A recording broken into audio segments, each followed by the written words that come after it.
श्री शिवरक्षा स्तोत्रम।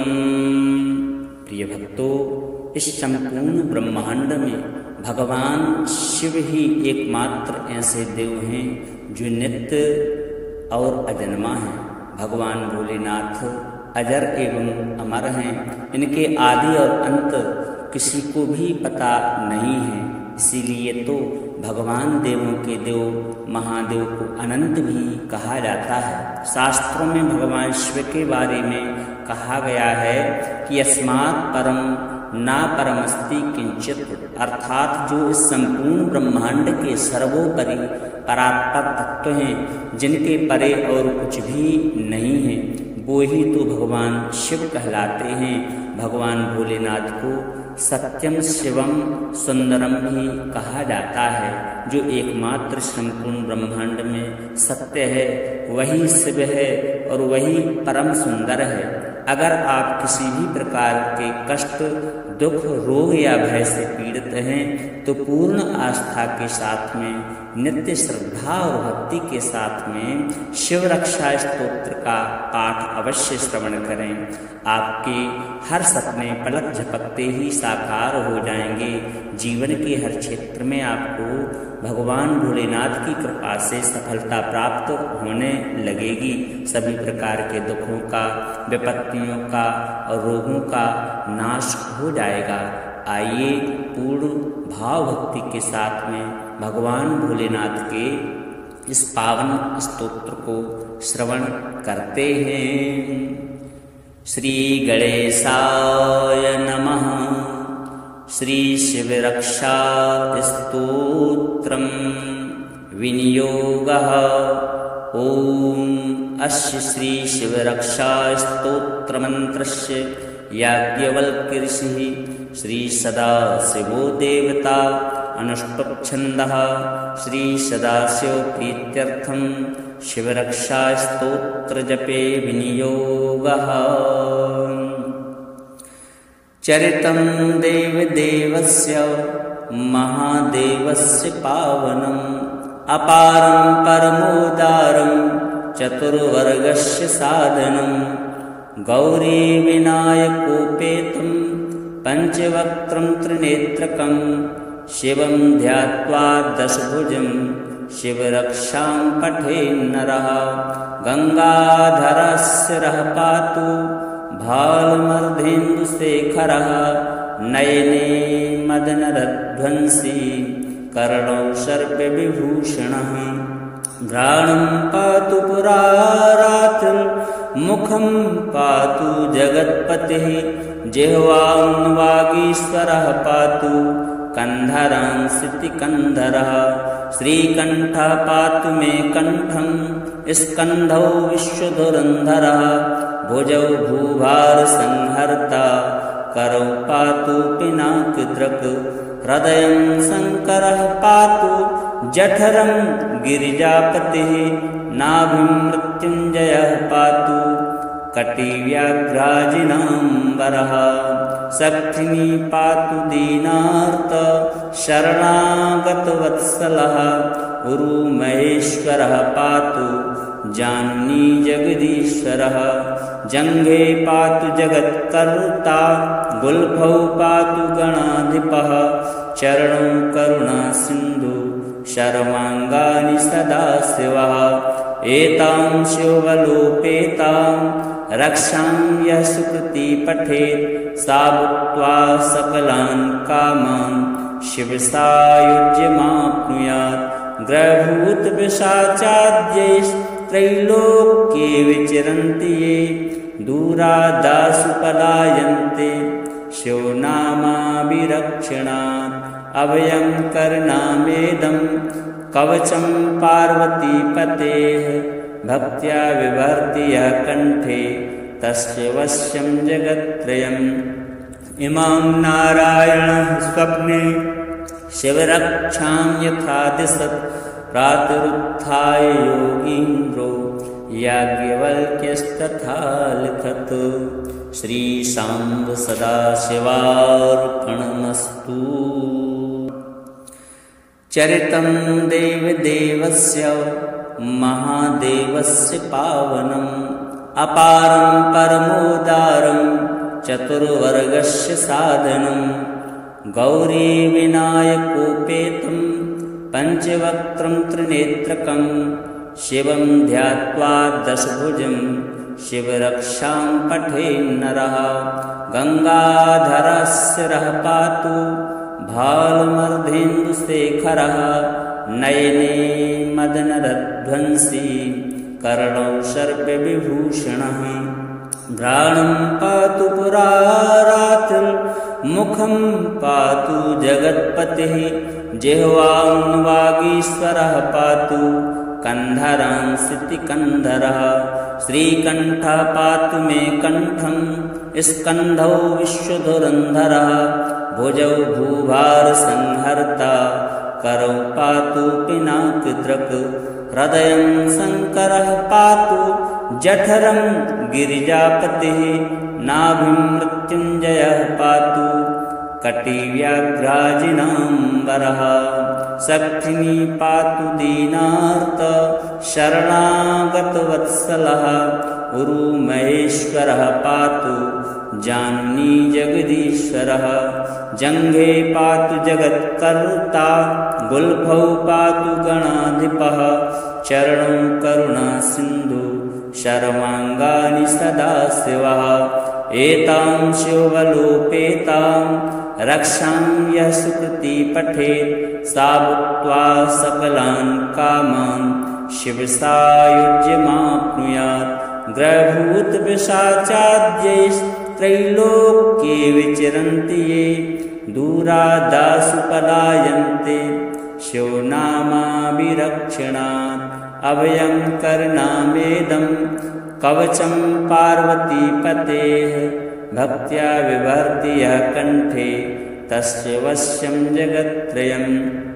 इमां नारायणः स्वप्ने शिवरक्षां यथा दिशत् प्रातरुत्थाय योगीन्द्रो याज्ञवल्क्यस्तथा लिखत् श्रीशाम्ब सदाशिवार्पणमस्तु। चरितं देवदेवस्य महादेवस्य पावनम् अपारं परमोदारं चतुर्वर्गस्य साधनम् गौरीविनायकोपेतं पञ्चवक्त्रं त्रिनेत्रकं शिवं ध्यात्वा दशभुजं शिवरक्षां पठेन्नरः गङ्गाधरशिरः पातु भालमर्धेन्दुशेखरः नयने मदनरध्वंसी कर्णौ सर्पविभूषणः घ्राणं पातु पुरारातिं मुखं पातु जगत्पतिः जिह्वां वागीश्वरः पातु कन्धरांसितिकन्धरः श्रीकण्ठः पातु मे कण्ठं स्कन्धौ विश्वधुरन्धरः भुजौ भूभारसंहर्ता करौ पातु पिनाकदृक् हृदयं शङ्करः पातु जठरं गिरिजापतिः नाभिं मृत्युञ्जयः पातु कटिव्याघ्राजिनाम्बरः शक्तिनी पातु दीनार्त शरणागतवत्सलः उरुमहेश्वरः पातु जाननी जगदीश्वरः जङ्घे पातु जगत्कर्ता गुल्फौ पातु गणाधिपः चरणौ करुणासिन्धु शर्वाङ्गानि सदाशिवः एतां शिवलोपेतां रक्षां यः सुकृती पठेत् सा भूत्वा सकलान् कामान् शिवसायुज्यमाप्नुयात् ग्रहभूतपिशाचाद्यैस्त्रैलोक्ये विचरन्ति ये दूरादासु पलायन्ते शिवनामाभिरक्षणात् अभयं करनामेदं कवचं पार्वतीपतेः भक्त्या विभर्ति यः कण्ठे तस्य वश्यं जगत्त्रयम् इमां नारायणः स्वप्ने शिवरक्षां यथा दिशत् प्रातरुत्थाय योगीन्द्रो याज्ञवल्क्यस्तथा लिखत। श्री सांब सदाशिवार्पणमस्तु। चरितं देवदेवस्य महादेवस्य पावनम् अपारं परमोदारं चतुर्वर्गस्य साधनं गौरी विनायकोपेतं पंचवक्त्रं त्रिनेत्रकं शिवं ध्यात्वा दशभुजं शिवरक्षां पठेन्नरः गंगाधरस्य रः पातु भालमर्धेन्दुशेखरः नयने मदनरध्वंसी कर्णौ सर्पविभूषणः घ्राणं पातु पुरारातिं मुखं पातु जगत्पतिः जिह्वां वागीश्वरः पातु कंधरां श्रुतिकन्धरः श्रीकण्ठः पातु मे कण्ठं स्कन्धौ विश्वधुरन्धरः भुजौ भूभारसंहर्ता करौ पातु पिनाकदृक् हृदयं शङ्करः पातु जठरं गिरिजापतिः नाभिं मृत्युञ्जयः पातु कटिव्याघ्राजिनाम्बरः शक्तिनी पातु दीनार्त शरणागतवत्सलः उरुमहेश्वरः पातु जाननी जगदीश्वरः जङ्घे पातु जगत्कर्ता गुल्फौ पातु गणाधिपः चरणौ करुणासिन्धु शर्वाङ्गानि सदाशिवः एतां शिवबलोपेतां रक्षां यः सुकृती पठेत् सा भुक्त्वा सकलान् कामान् शिवसायुज्यमाप्नुयात् ग्रहभूतपिशाचाद्यैस्त्रैलोक्ये विचरन्ति ये दूरादासु पलायन्ते शिवनामाभिरक्षणात् अभयं करनामेदं कवचं पार्वतीपतेः भक्त्या विभर्ति यः कण्ठे तस्य वश्यं जगत्त्रयम् इमां नारायणः स्वप्ने शिवरक्षां यथा दिशत् प्रातरुत्थाय योगीन्द्रो याज्ञवल्क्यस्तथा लिखत। श्री सांब सदाशिवार्पणमस्तु।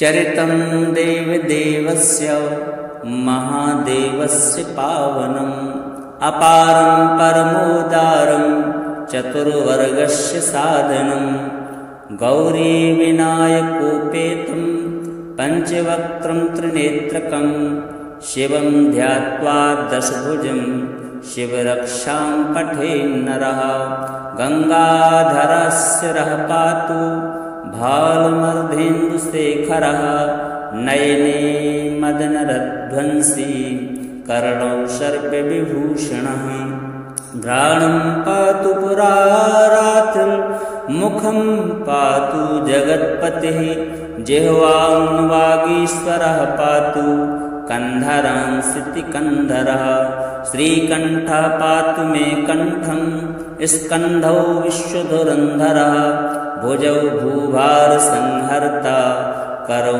पातु पिनाकदृक् हृदयं शङ्करः पातु जठरं गिरिजापतिः नाभिं मृत्युञ्जयः पातु कटिव्याघ्राजिनाम्बरः शक्तिनी पातु दीनार्त शरणागतवत्सलः उरुमहेश्वरः पातु जाननी जगदीश्वरः जङ्घे पातु जगत्कर्ता गुल्फौ पातु गणाधिपः चरणौ करुणासिन्धु शर्वाङ्गानि सदाशिवः एतां शिवबलोपेतां रक्षां यः सुकृती पठेत् सा भुक्त्वा सकलान् कामान् शिवसायुज्यमाप्नुयात् ग्रहभूतपिशाचाद्यैस्त्रैलोक्ये विचरन्ति ये दूरादासु पलायन्ते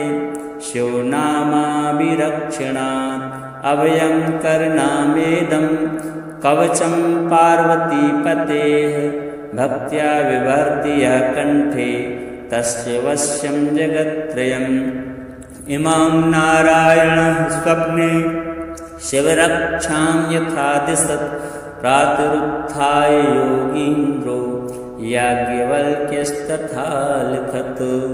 श्रीशाम्ब सदाशिवार्पणमस्तु। चरितं देवदेवस्य महादेवस्य पावनम् अपारं परमोदारं चतुर्वर्गस्य साधनं गौरीविनायकोपेतं पञ्चवक्त्रं त्रिनेत्रकं शिवं ध्यात्वा दशभुजं शिवरक्षां पठेन्नरः। गङ्गाधरस्य रः पातु भालमर्धेन्दुशेखरः नयने मदनरध्वंसी कर्णौ सर्पविभूषणः। घ्राणं पातु पुरारात्रिं मुखं पातु जगत्पतिः जिह्वां वागीश्वरः पातु कन्धरांसितिकन्धरः। श्रीकण्ठः पातु मे कण्ठं स्कन्धौ विश्वधुरन्धरः भुजौ भूभारसंहर्ता करौ पातु पिनाकदृक्। हृदयं शङ्करः पातु जठरं गिरिजापतिः नाभिं मृत्युञ्जयः पातु कटिव्याघ्राजिनाम्बरः। शक्तिनी पातु दीनार्त शरणागतवत्सलः उरुमहेश्वरः पातु जाननी जगदीश्वरः। जङ्घे पातु जगत्कर्ता गुल्फौ पातु गणाधिपः चरणौ करुणासिन्धु शर्वाङ्गानि सदाशिवः। एतां शिवबलोपेतां रक्षां यः सुकृती पठेत् सा भुक्त्वा सकलान् कामान् शिवसायुज्यमाप्नुयात्। ग्रहभूतपिशाचाद्यैस्त्रैलोक्ये विचरन्ति ये दूरादासु पलायन्ते शिवनामाभिरक्षणात्।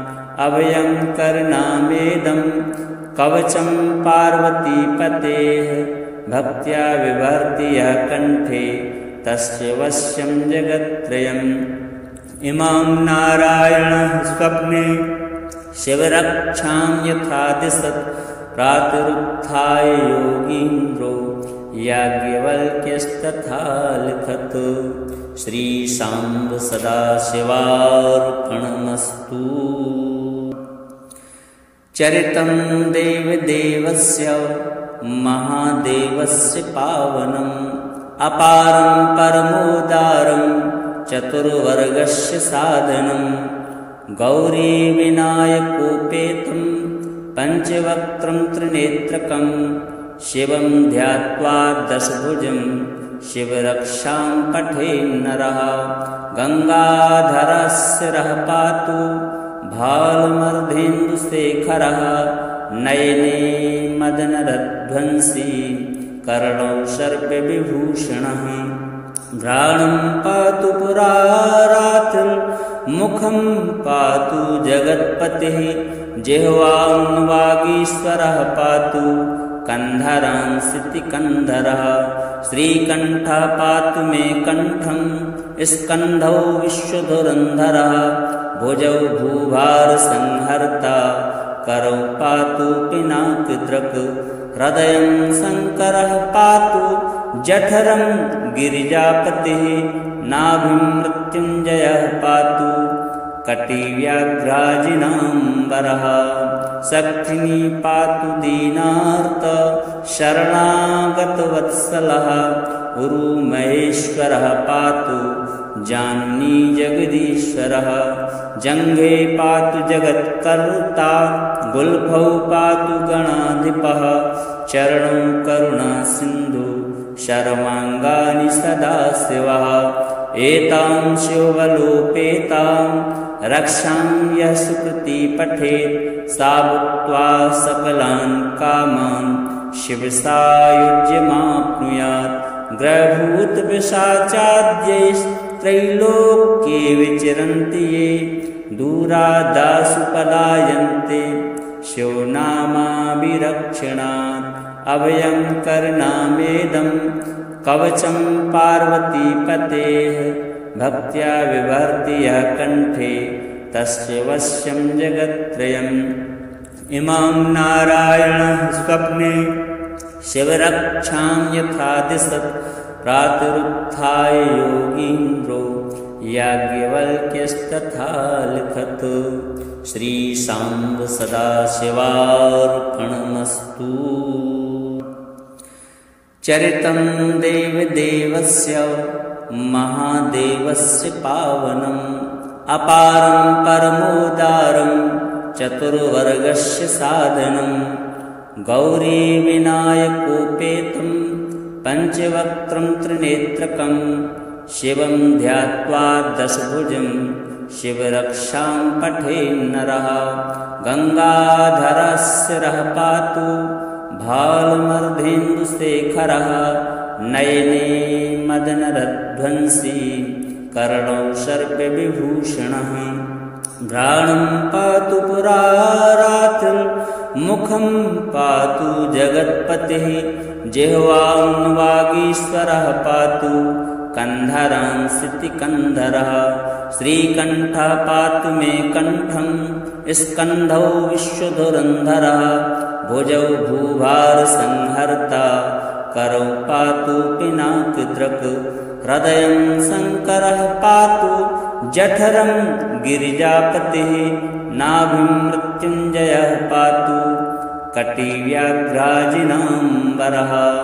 शक्तिनी पातु दीनार्त शरणागतवत्सलः उरुमहेश्वरः पातु जाननी जगदीश्वरः जङ्घे पातु जगत्कर्ता गुल्फौ पातु गणाधिपः चरणौ करुणासिन्धु शर्वाङ्गानि सदाशिवः एतां शिवलोपेतां रक्षां यः सुकृती पठेत् सा भुक्त्वा सकलान् कामान् शिवसायुज्यमाप्नुयात् ग्रहभूतपिशाचाद्यैस्त्रैलोक्ये विचरन्ति ये दूरादासु पलायन्ते शिवनामाभिरक्षणात् अभयं करनामेदं कवचं पार्वतीपतेः भक्त्या विभर्ति यः कण्ठे तस्य वश्यं जगत्त्रयम्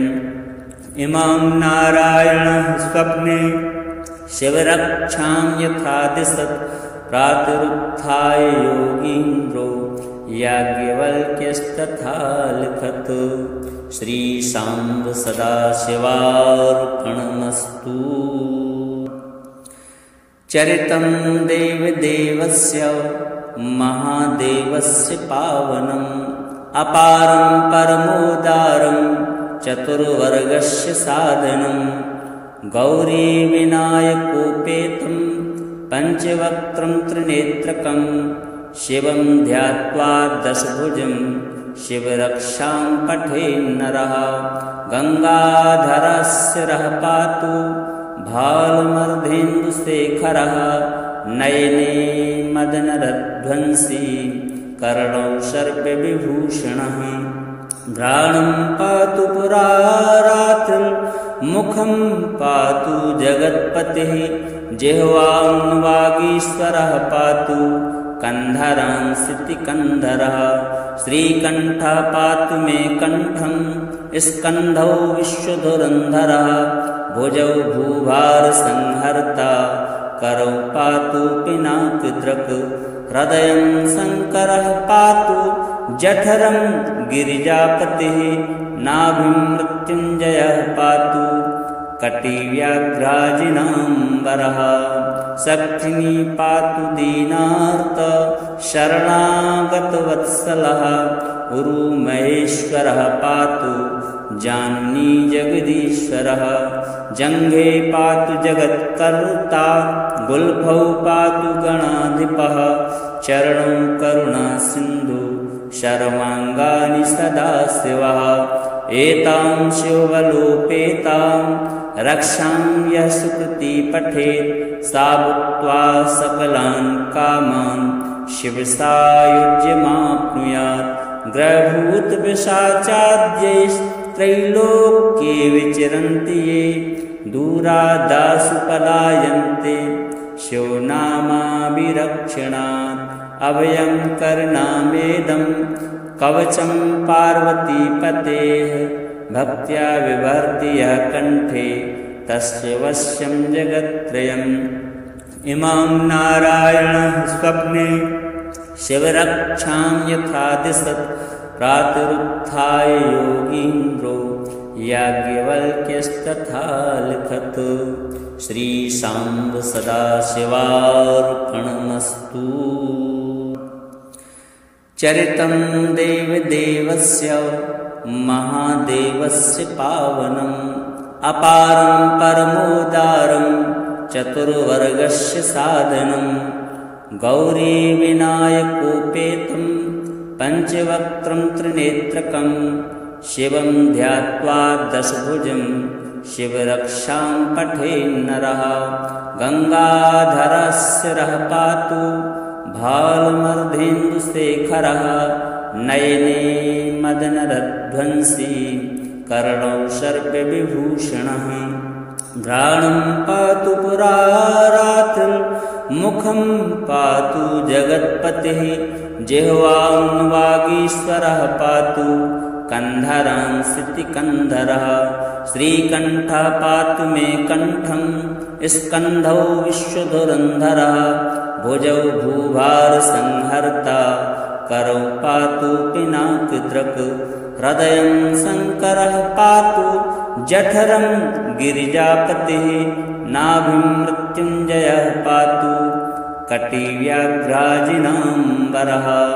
शक्तिनी पातु दीनार्त शरणागतवत्सलः उरुमहेश्वरः पातु जाननी जगदीश्वरः जङ्घे पातु जगत्कर्ता गुल्फौ पातु गणाधिपः चरणौ करुणासिन्धु शर्वाङ्गानि सदाशिवः एतां शिवबलोपेतां रक्षां यः सुकृती पठेत् सा भूत्वा सकलान् कामान् शिवसायुज्यमाप्नुयात् ग्रहभूतपिशाचाद्यैस्त्रैलोक्ये विचरन्ति ये दूरादासु पलायन्ते शिवनामाभिरक्षणात् अभयं करनामेदं कवचं पार्वतीपतेः भक्त्या विभर्ति यः कण्ठे तस्य वश्यं जगत्त्रयम् इमां नारायणः स्वप्ने शिवरक्षां यथा दिशत् प्रातरुत्थाय योगीन्द्रो याज्ञवल्क्यस्तथा लिखत्। श्रीशाम्ब सदाशिवार्पणमस्तु। चरितं देवदेवस्य महादेवस्य पावनम् अपारं परमोदारं चतुर्वर्गस्य साधनं गौरीविनायकोपेतं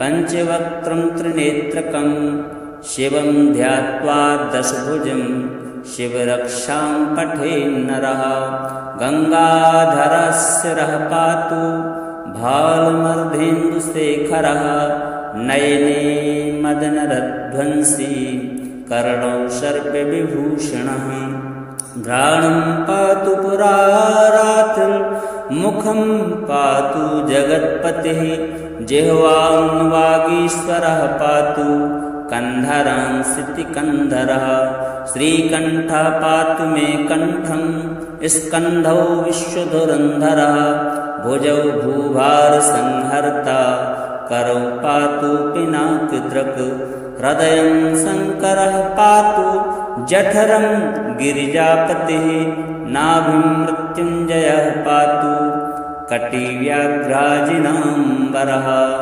शक्तिनी पातु दीनार्त शरणागतवत्सलः उरुमहेश्वरः पातु जाननी जगदीश्वरः जङ्घे पातु जगत्कर्ता गुल्फौ पातु गणाधिपः चरणौ करुणासिन्धु शर्वाङ्गानि सदाशिवः एतां शिवबलोपेतां रक्षां यः सुकृती पठेत् सा भूत्वा सकलान् कामान् शिवसायुज्यमाप्नुयात् ग्रहभूतपिशाचाद्यैस्त्रैलोक्ये विचरन्ति ये दूरादासु पलायन्ते शिवनामाभिरक्षणात् अभयं करनामेदं कवचं पार्वतीपतेः भक्त्या विभर्ति यः कण्ठे तस्य वश्यं जगत्त्रयम् इमां नारायणः स्वप्ने शिवरक्षां यथा दिशत् प्रातरुत्थाय योगीन्द्रो याज्ञवल्क्यस्तथा लिखत्। श्रीशाम्ब सदाशिवार्पणमस्तु। चरितं देवदेवस्य महादेवस्य पावनम् अपारं परमोदारं चतुर्वर्गस्य साधनं गौरीविनायकोपेतं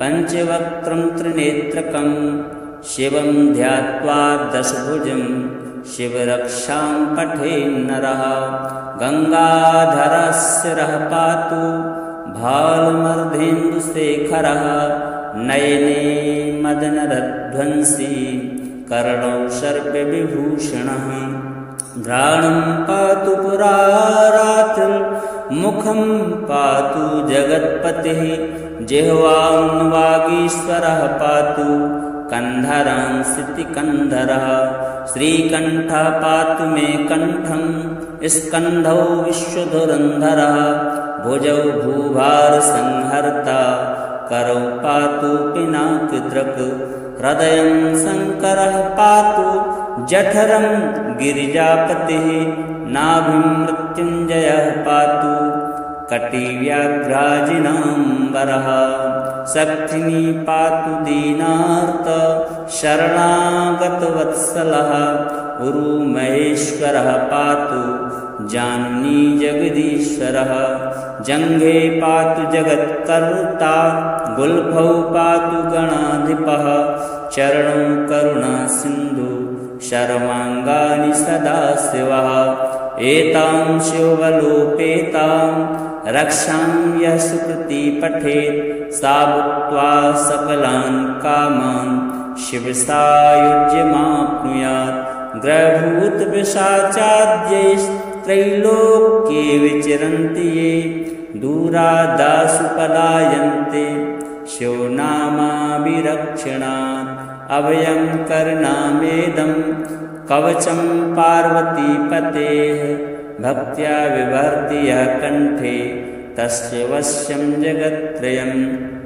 इमां नारायणः स्वप्ने शिवरक्षां यथा दिशत् प्रातरुत्थाय योगीन्द्रो याज्ञवल्क्यस्तथा लिखत्। श्रीशाम्ब सदाशिवार्पणमस्तु।